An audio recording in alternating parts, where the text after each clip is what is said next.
Good morning, boys and girls. Morning. Good morning, church. Morning. Oh, they know how to say good morning. I gotta say. All right, so the last time I was here, I didn't have my kids. This is Natalia, and this is Alyssa. So the family is with us today, and I have a story to tell.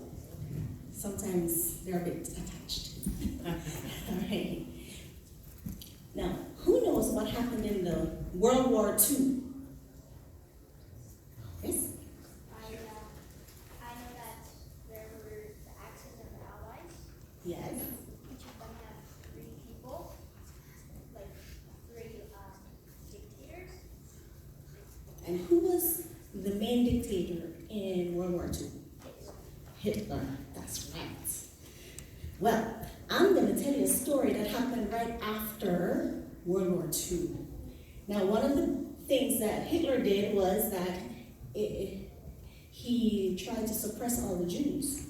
And you read about the Jews in the Bible, and that they're God's people, and Hitler tried to exterminate them in the Holocaust.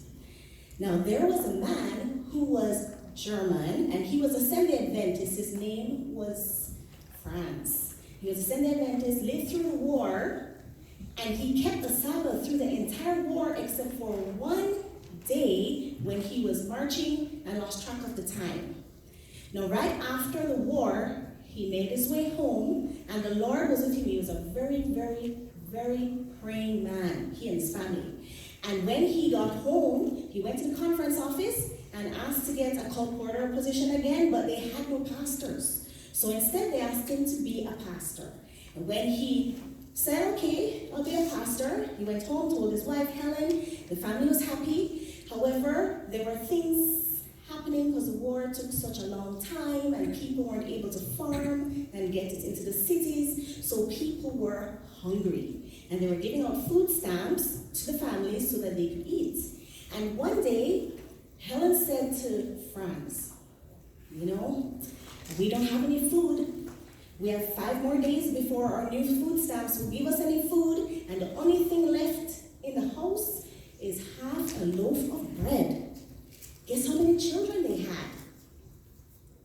4. 4 kids to feed with half a loaf of bread. So, Franz said to Helen, we have to pray about this.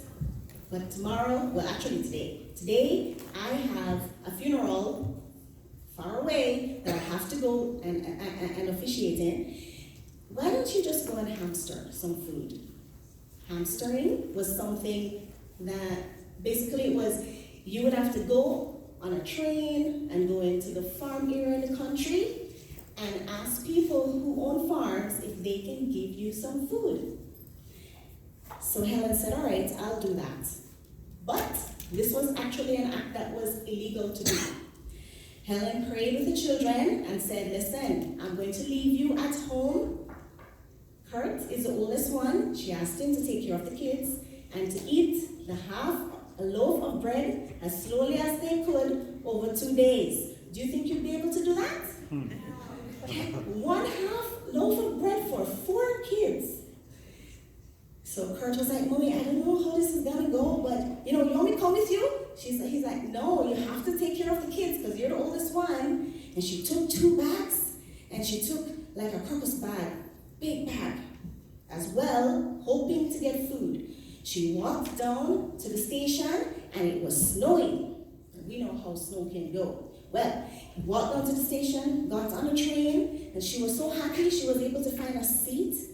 Some people were hanging off the train onto the doors or in between the cars because it was so full. People were so hungry and wanting to find food.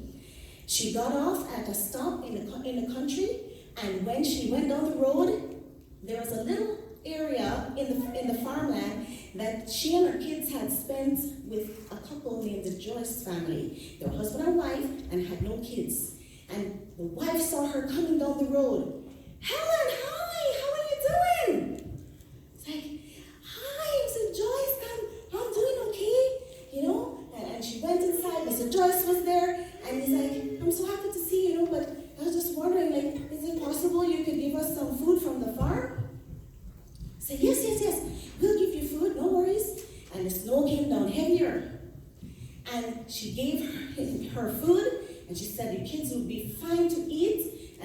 tomorrow you can take a cart with a sled and go down to the train to go back to Frankfurt. And she said, okay, all right, I can do that. And then she told her family that they were needing food, and they brought food. And guess how much food she ended up with? 80 pounds of food. That is the equivalent of probably two of you guys together, their weight, right? She slept and said she's going to go on the sled in the morning, and then she woke up in the morning. I said, Mr. Joyce said to her, I don't think you'll be able to go back to Frankfurt today, because guess what? It's snowing so bad. Nobody wants to travel out, and it's a blizzard.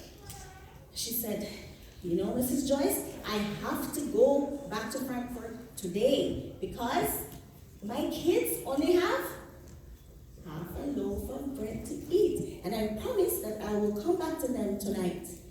So she took all the things and she prayed and said, Lord, please be with me. And she went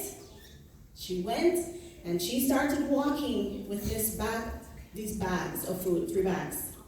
And she walked, and the snow was up to her knees. Can you imagine walking through snow up to your knees with 3 heavy bags of food? She walked, and she's like, Lord, please, I'm so tired. It's so cold. My lungs, I feel like it's shards of ice. It's so cold, I can barely breathe. But I gotta go. I promise my kids. Lord, please be with me. Please be with me. And after a while, she saw that there was a hill to go up. And she started, I can hardly make it. And she saw a signpost that said 1 mile to get to the train. Okay, just make it to the spot. And she came to the post, and she sat. I just need a break. Okay, I'm so tired. And she fell asleep. What happens when you're sleeping outside and it's cold? You can freeze. That's right. You can freeze. And she's like, try to stay awake. But she fell asleep. And she started to dream. And she dreamt that she was standing, and there were snowflakes everywhere, and she was warm. She felt good. And then she dreamt that there was this blinding light, and there were angels all around her. So warm. The snow fell and covered the sacks. And after a while, she heard like a motor coming up the road. I can barely move my hand. See if I can stop that truck. And she fell asleep again. The truck passed her, went up the hill and stopped at the top of the hill. And next thing she knows, wake up! Wake up! You gotta wake up, you're gonna freeze. Wake up! Okay. I tried to stop you. And she's falling asleep while she's talking. Come, I'll take you where you need to go. Come. And the guy, he said, well, she was still fast asleep. So he took all the bags and took them to the truck. And he went back for her and tried to pick her up. And she's, okay. So he half took her, okay. And then he carried her a little bit to the truck. He gave her a thermos with tea, hot tea to drink, and lots of blankets. And he turned up the heat in the car full force, as high as he could, so that she could get warm. What are you doing out there? I barely saw you. You were covered with snow. She said, thank you so much for coming to get me. Thank you so much for picking me up. I just need to go to the train station. My kids are expecting me. And she told him about the kids, and they're waiting for the food. And he's like, I couldn't stop. It was on the gradient of the hill, and I had to wait until I was at the top where it would be safe. But I'm sorry to tell you, but the trains, you can't go on the train today because all the stops are being searched by the guards, and they're confiscating all the food that they find. So I don't think that's a good choice for you today. But guess what? I'm going to Frankfurt today. I said, okay, I'm in a suburb of Frankfurt, and that's where I need to go. Thank God that you came and found me.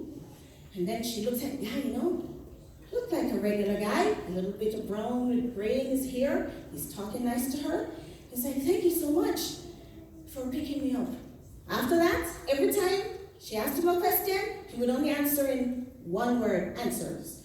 So she realized, I'll just go to sleep. She fell asleep.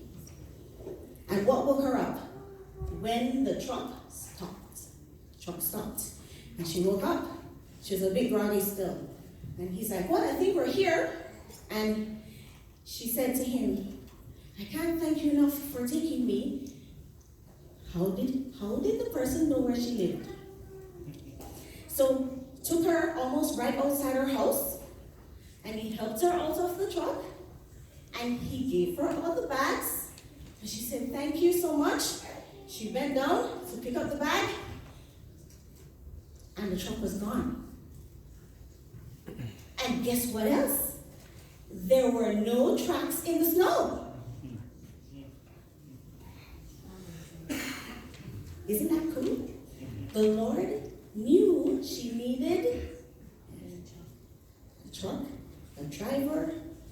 When you walk in the snow, do you see your footprints? Yes, the truck had no marks in the snow. She thanked the Lord so much for his sending angels to help her. And today, I'm reminded of a special verse in the Bible that says, the angel of the Lord encamps around about them that fear him and deliver them. And that's what Lord will do for each of us today when we have need. Who would like to pray for us today? Thank you for the name of Jesus. I pray for this day. As we had a good Sabbath in my name of Jesus, I pray, amen. Thank you so much. You can go back to your seat.